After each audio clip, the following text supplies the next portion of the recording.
have a job, you have an income, and you have absolutely no financial plan at all, no savings, nothing. Every time you try to start, you get overwhelmed and then you just give up. If that's you, this video is for you. So stay with me and let's go through it together. This is Hello Misola and you're welcome to another episode. Let us read today's letter. Hello Misola, I'm 28, I have a job, but I have zero financial plan, no savings system, no investments, nothing. Every time I try to start, I get overwhelmed and give up. Where do I even begin? I love this one because it's so honest. Now, before we even go anywhere, let us clear this up. Yes, you're 28. It's a fantastic time to start. Stop trying to listen to people who are saying you're late and all of that. 28 is still a good age to start. Now, make no mistake, there are some age ranges that if you have not started putting something up like savings towards retirement, having a pot, for the future, it's a warning signal. However, I'd like to say this. Anytime you come to that realization that it's time for me to take hold of my future, there is always something to do. Let me give you an example. If you go on YouTube, you will see a lot of people in their 50s, in their 60s who are like, oh, I just realized that there's no retirement pot waiting for me. So they started a business, they started YouTube, and it's working out well for them. What I'm saying is that 25 or maybe 20, I don't know what the experts say, is probably the best time to start, to make sure that by the time you are 40 or whatever, you can retire and you have like £1 million or $1 million in your savings pot. That's great. If you have passed that age bracket and you're like, okay, what's going to happen? Now is the best time to start. So in summary, all I'm trying to tell you here is that yesterday was the best time to start saving and taking charge of your financial future, but today is also a good time to start. Whatever age range that you fall into, now is the best time to start. Now, that being said, off the top of my head, this is my honest advice. For starters, you need to start saving because you can only save and then invest. If you have nothing to use to invest, then we're just speaking English here. So what you need to do realistically is that you need to find some of these savings accounts. I don't know if they're ISAs or they're just normal savings accounts or high yield savings accounts. I think that's what they are called, those ISAs. You need to find those ones that make it difficult for you to withdraw your money. Yes, that's what you need. And the reason why I say you need that is because you said that every time you start, you get overwhelmed and you give up. Now, when I started, and I was using Trading 212, the savings account, to put my money in, something will happen. Now, they're not like ridiculous things where maybe I need to buy a Louis Vuitton bag, not like there was enough to buy a Louis Vuitton bag, or I need to just spend money on nothing, just maybe other takeout and all of that. No, they're real legit things that happen. Oh, we're short this month. We need to top up money for nursery, or something's come up. I need to send money home. I need to do. So these are legit things. But the idea of savings is that you build a pot where all of these things that happen, these are called miscellaneous things and they are valid. These things happen, but you can take out of it and you still have something left. The goal is not to start every month from zero. And so for you to be able to get there, you need to build up your savings pot. And this is where the high yield savings account comes in, the account where it makes it difficult. I've not used one, but I know my brother has used Plum and he spoke about it. Every time you ask him for money, he's like, oh, I have to request for it. It's going to take like 5 days or a week. And so that's what you need, because if you have to request for the money, then you have to think twice about, do I really need it? By day 3, you'll be like, okay, I've sorted it. I don't really need the money. That's probably what you need. What I did personally, and this is not financial advice, I became part of a group where you might call it Ajo or Adashi. In the north, we call it Adashi. That's why I know it as. And so it's a group of people. And because I just joined the group, I was the last person to join the group. So I was the last person to collect. And so we were putting in, I think I joined two. One was 300, the other 250. We were putting in that month, consistently monthly. So somebody was taking in that bulk sum every month for the group of 10 for 10 months. Now, at the end of 10 months, I had £3,000 saved up as savings. Now I have my big pot that I can now say, okay, I need to make sure that this does not go down to zero. I know what I want to do with it. I didn't really have plans. I was just trying to build a saving spot because I realized that every time I tried to save, I would spend it and I'm still back to square one and starting from zero.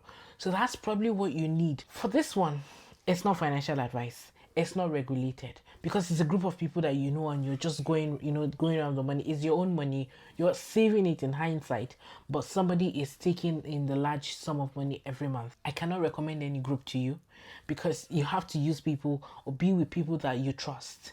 If somebody decides not to pay, then that's it. So you have to carefully select the group of people that you're going to be with, which is why it's not financial advice. I'm just telling you what worked for me. In the absence of all of that, use the high yield savings accounts that make it difficult for you to take out your money. Now, let us move to the kingdom perspective. First thing that's coming to my mind is all things are possible to them that believe. You have a desire, and that desire is to take charge of your financial life, your financial future. You want to start saving. It's getting overwhelmed. I think it's time for you. We need to get to a point as Christian immigrants where even the very little things, we have a conversation with God about it. So you might think that, okay, well, it's something I should be able to do myself. But if you just go to God in prayer and say, Father Lord, I need grace. This is something I want to do and I'm getting overwhelmed. It's clearly beyond you because every time you try to do it, you get overwhelmed and it doesn't happen. So take it to God in prayer and all things are possible. Like, it's not impossible. There are people that are doing it. You can do it as well. Now, the second aspect of the kingdom perspective is from Matthew chapter 25 verses 14 to 30, and it's the parable of the talents. Listen, it is irresponsible for you to not have a saving spot, for you to not manage your money well. Why am I saying this? In that parable, somebody was given 10 talents and he doubled it and he got a reward for it. The next servant was given 5 talents. He doubled it. He got a reward for it. The third servant was given 2 and he buried it and he was punished. And what he had was taken away from him. What am I trying to say? Everything that has been put in your hands should be multiplied. You should find a way to make good use of it. You have a job right now. Believe it or not, whether it's a job you like or you don't like, it is someone else's prayer point. It was something that was given to you. That's a gift, right? You have to double it. Make good use of what has been given to you. That is even your way to show gratitude that I am grateful for the life that I live now. I am grateful for the job that I have. I am grateful for the amount of money that I have to say, oh, at the end of the month, this is how much I have to survive. Now, you double that. And how do you double it? You save up. You need money to invest. I don't know how much. We're not going down into the nitty-gritty of how much exactly you should save. But there is a suggestion where they say 10% of what you earn. But put it in a place where it is not easily accessible. That's why you're getting overwhelmed. Now, but let me also say that this does not tackle the root cause where you need to learn financial discipline. It doesn't tackle it, but it helps. Because if you have a big pot of savings, you're not starting from zero, you're starting from 3 grand, like in my case, starting from 3 grand. Okay, take out 2 grand, do whatever it is you want to do because you saved. Treat yourself. There is 1 grand there, there is still 500 there that you're not starting from zero month in, month out. But you need to go down to the root cause and figure out why is it that you cannot keep money. And honestly, it doesn't mean that you're doing something wrong. It could just be that you're not making enough. So, okay, do you need to change your money story? That's probably what you need to do. And we'll talk about that in the practical steps. But figure out what the root cause of it is and then tackle it and then we take it from there. And the last scripture that I want to give you in this kingdom perspective is asking God for wisdom to know exactly what to do. James chapter 1 verse 5, if any of you lacks wisdom, you should ask God who gives generously to all without finding fault and it will be given to you. You've tried it, it's not working out for you, or you're just like, it doesn't sit well with me, I want to do my thing. Then go and meet the ultimate person, God. Go and ask God for wisdom on how to go about saving, multiplying your money, and making your money work for you. And honestly, Holy Spirit will answer you.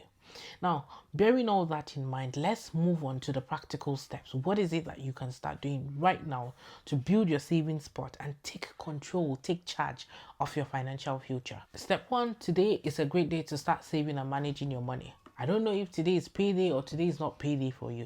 Whatever it is, make sure you go into your bank account, take money out and put it aside. Open a HISA account or open all these Monzo accounts that have different savings pot and put it there. And then now you decide what you want to do. Is it that you leave it there, or you give it to somebody trustworthy to keep for you, or you lock it somewhere?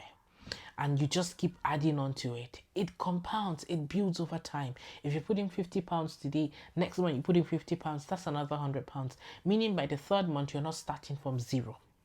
So today is a great day to start managing your money well. But before that, I think you even need to go into your bank app and then know how much is coming in and how much is going out. Take control of your finances and then figure out how much it is you can realistically spend. Because another root cause could be that you're over ambitious and you're bringing in 2 grand, but you want to be saving 400 because you think that you've not done your numbers. So you don't know what's coming in and what's going out.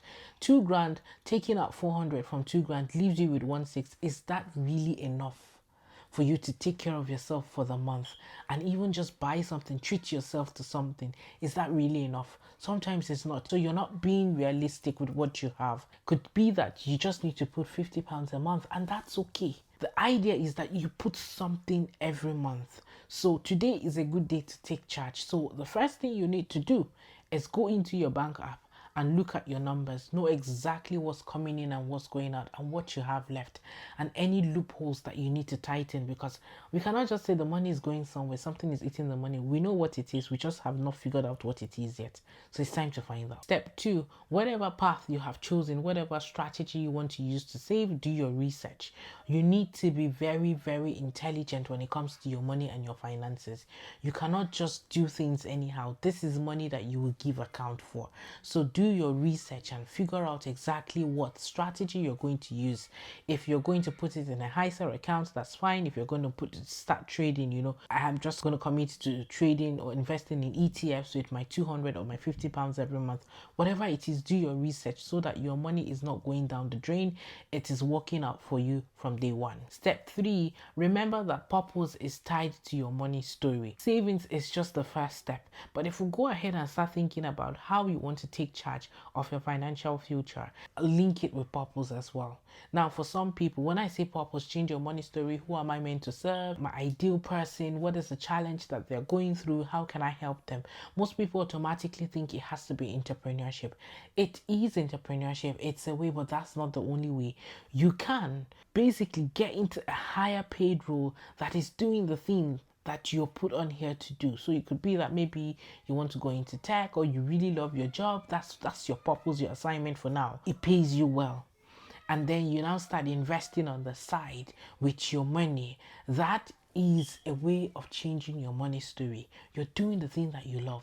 You're helping people at your job, and then your money is working for you because now you would no longer start from zero every month. So whatever it is that you have decided to do, tie it with purpose, because that's the way you change your money story. Now there are other ways to change your money story, but this is the way I recommend for us who are immigrants and Christians as well. We're believers. Step 4, be consistent even when you don't feel like it.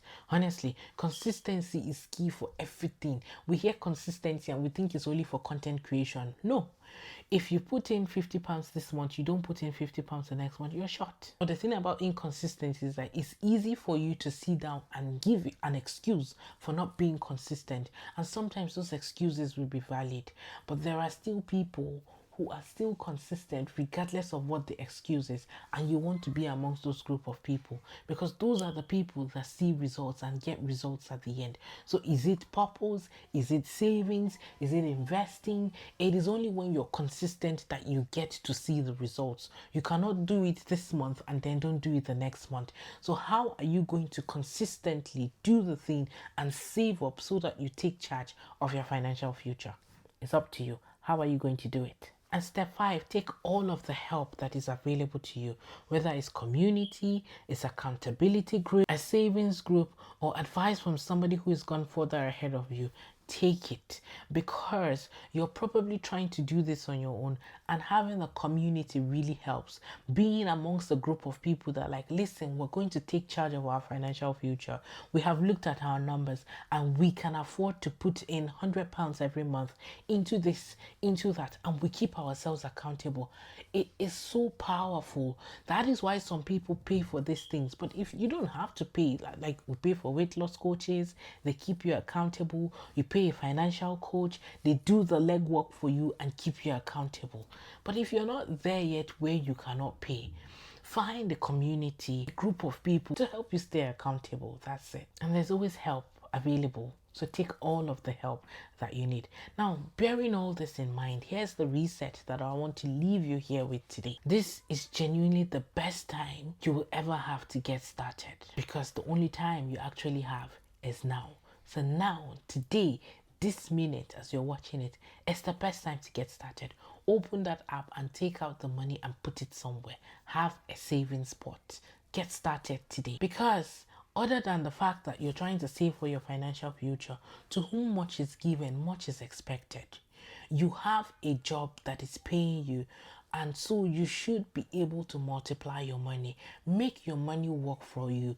How long are you going to start from zero every month? It doesn't work that way. You need to get to a point where the job is there because you love it and you're doing it, but not because without you showing up today, you cannot put food on the table. That is no way to live for a long period of time. It's okay to do that now, but at some point, purpose needs to call you, and you cannot be doing things just because you want to put food on the table. Now, this is the end of the video. As I wrap up, if you've not subscribed to Hello Misola, I am building a community here, and I would love to have you be a part of Hello Misola.